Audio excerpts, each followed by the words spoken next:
இனிய என் உறவுகளுக்கு என் இனிய என் வணக்கங்கள். இந்த பதிவில் பார்த்திங்கன்னா ஆழ்வார்கள் என்ன சொல்லியிருக்காங்க அப்படிங்கிறத பற்றி தான் இந்த பதிவில். பொய்கை ஆழ்வாருடைய பிறப்பை பற்றின பதிவு தான் இந்த பதிவு. திருமாலின் ஒப்பற்ற மிகச்சிறந்த அடியார்களுக்கு தமிழில் ஆழ்வார்கள் என்று பெயர்.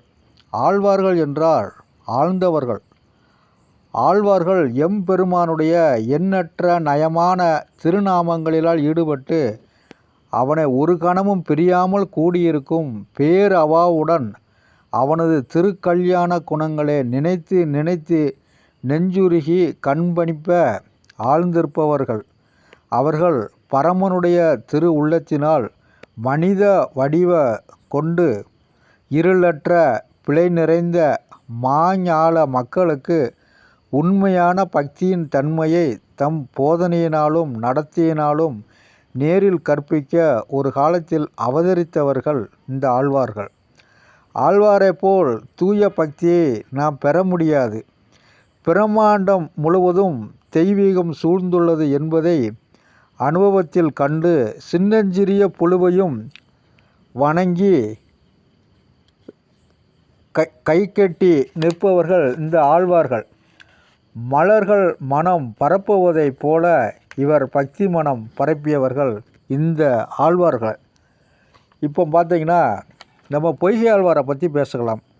பொய்கை ஆழ்வார் 6302 ஆண்டுகளுக்கு முன்பு காஞ்சிபுரத்தில் இறைவனால் உருவாக்கப்பட்ட பொய்கையில் உள்ள பொற்றாமரை மலரில் தோன்றியவர் இவர்.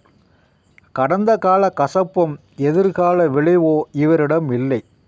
நிகழ்காலத்தில் நிலை குத்தி இருக்கும்போது எந்த சிந்தனையும் தோன்றுவதில்லை. அதுவே தியானம்.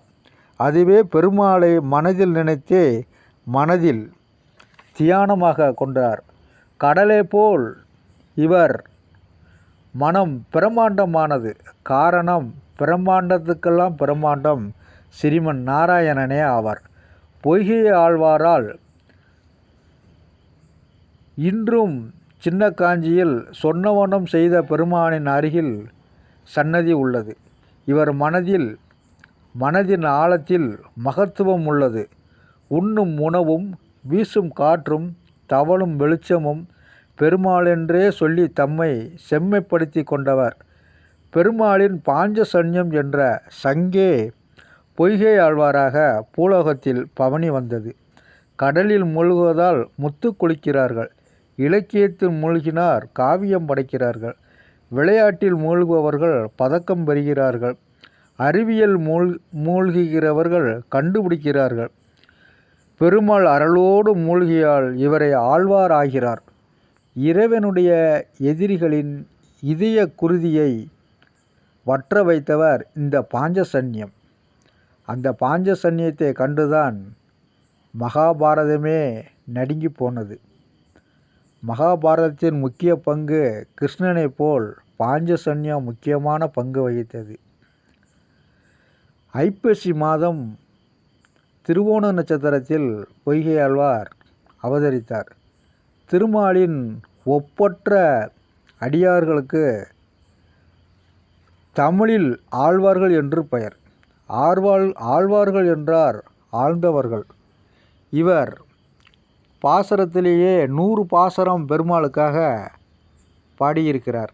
நாம் எல்லோரும் பூமாலை போட்டவர்கள். ஆனால் அவர் பாமாலையைத்தான் இறைவன் ஏற்றுக்கொள்கிறார். வையம் தகலியா வார்கடலை நெய்யாக வெய்ய கதிரோன் விளக்காக செய்து சுடராளி யானடிக்கே சூட்டினின் சொன்மாலை என்கிறார்.